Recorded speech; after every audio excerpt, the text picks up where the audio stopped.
Hello everyone, I am back today with another video. This is going to be a game against Mr. Lovest. Unless I'm mistaken, that looks to be a Jamaican flag. About 1,200 games or so, a bit more, slightly positive ratio.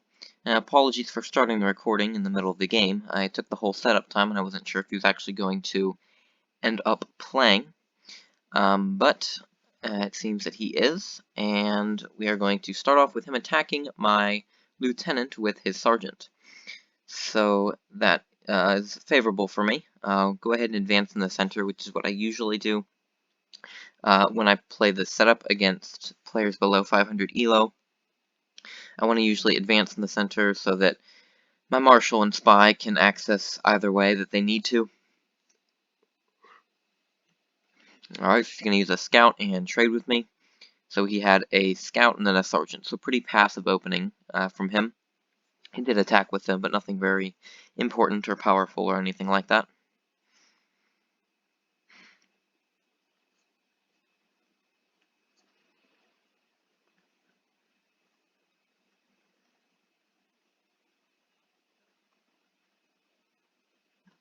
Okay, so captain in the center there, that's a bit more firepower than he had on this right side. So we know captain, lieutenant, so that makes me want to hit the lieutenant because that's something I usually will do. So I'll move up on it, and I'll bring out the major to probably go against the captain just in case.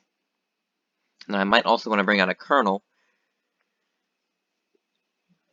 so that when I take this lieutenant, I might be able to take a major that might take my captain after I do that.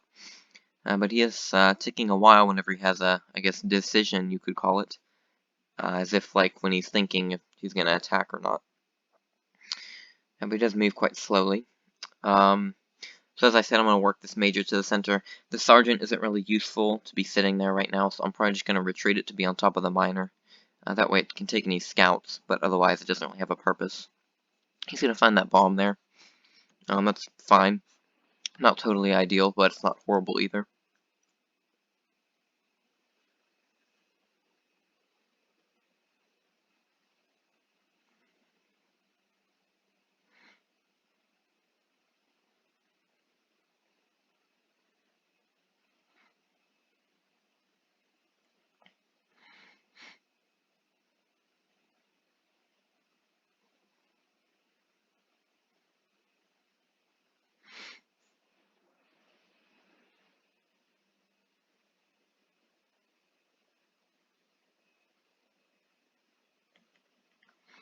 Alright, so I'll continue with my plan. I'm not sure why he just randomly takes a long time to move, and then the rest of his moves are fairly quick, as you can see right now. That's probably not a minor, so I'm not going to hit that, but I am going to attack in the center, as I said that I had planned to do, and I guess we'll see if he takes me. He will, with a major. So I'm going to advance on that major. I expect him to retreat, but maybe not. Okay, I'll take that captain, and then if he takes my major, then I'll take his major, and we'll get some extra info there. Now I'm expecting this major might not be taken because of the fact that he moved the piece backing the captain over to guard the major. So yeah, it appears that it is not taken. I'm going to go ahead and take that. That makes me think this is something like a general, perhaps. Something along those lines, maybe. He's going to be scared of my major there. I'm thinking that could probably kill my major. Maybe not. But I'm going to go ahead and take my gain of a captain there, so I'll be up a captain and a sergeant after my attack in the center. And that will do well for me. I'm not sure what that piece is, probably nothing significant. Sergeant, better than nothing, I guess. If I need to, I'll retreat back with the colonel. He's going to scout my sergeant. I'm going to put it here. I think it's possible both of these could be worthwhile to discover.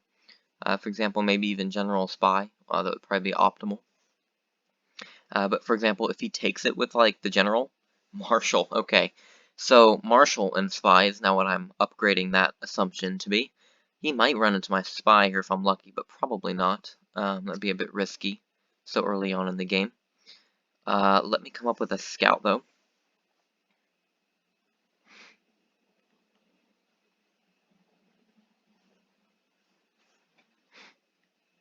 going to try to pretend that my spy is on this side over here.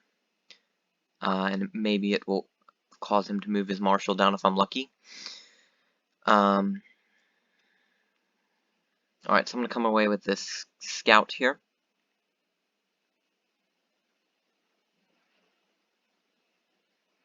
Okay, so he's going to scout my bomb. Now, if I can, I'm going to launch a scout down here. And I'm expecting this to be the spy. This could be a scout that trades with me, but I do have an advantage in scouts, so that's not the worst thing. If this is the spy, which I believe it is, then this is probably the general. Yeah. Okay, so I think this guy is becoming quite easy to read by now. I know his general, his spy, and his marshal. So I can probably counterattack on the left here with my colonel, now that I know his marshal and general, and I know his spy as well. And that not being a bomb helps.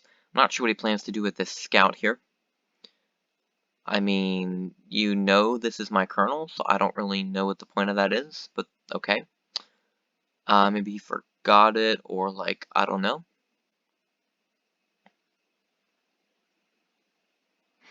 So we have general here. That's definitely the spy. He was definitely not in a good position with his marshal and spy both sitting there. So I'm going to retreat back. I'm going to maintain, the bluff here. I'm really not sure what he plans on doing with those scouts. It's not like he's going to discover anything important, but he might move down if I'm lucky. Okay. So, I guess it's time to bring my colonel up, because I know his general. All of these moved here, and that's his general, which is quite far away, I think.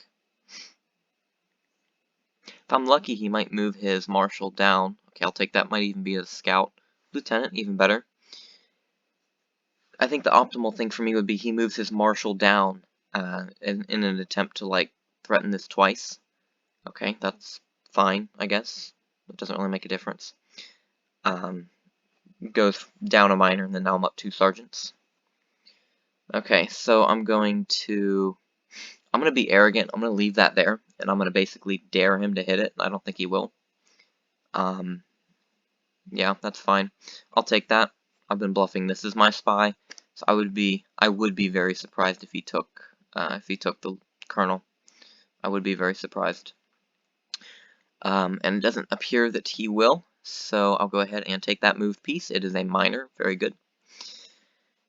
Okay, let's go ahead and scout this and see what it is. Do need to be a bit wary of his general. That is a bomb. Okay, that's good to know. So this is definitely his weak side, which I kind of already knew that based on his marshal and general. But bomb here, general, spy. I'm not sure if this is going to be a trade or what exactly this is coming down here. Again, I would be extremely surprised if he took my colonel. And if he did take my colonel, I wouldn't be in too bad of a position anyway if he were to do that. But he's definitely going to move right next to that spy. Okay. Let's do that.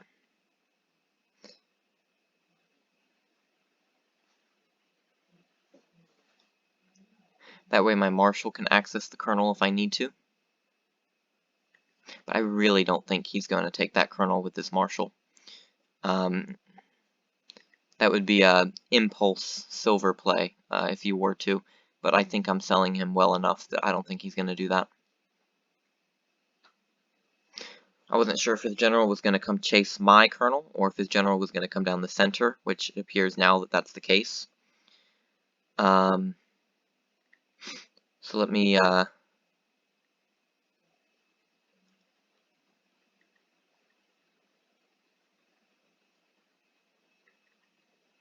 I'm going to do this.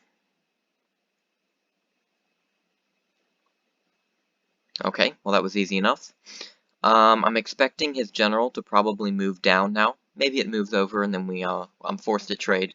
But I'm thinking he'll probably move down. That'd be a bit annoying if we do trade. Yeah, okay.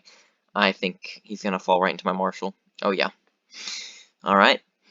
So another good win there. This kind of shows you sometimes big risks, like leaving a colonel guarded by just one piece that I was bluffing as the spy, ended up netting his marshal and his general.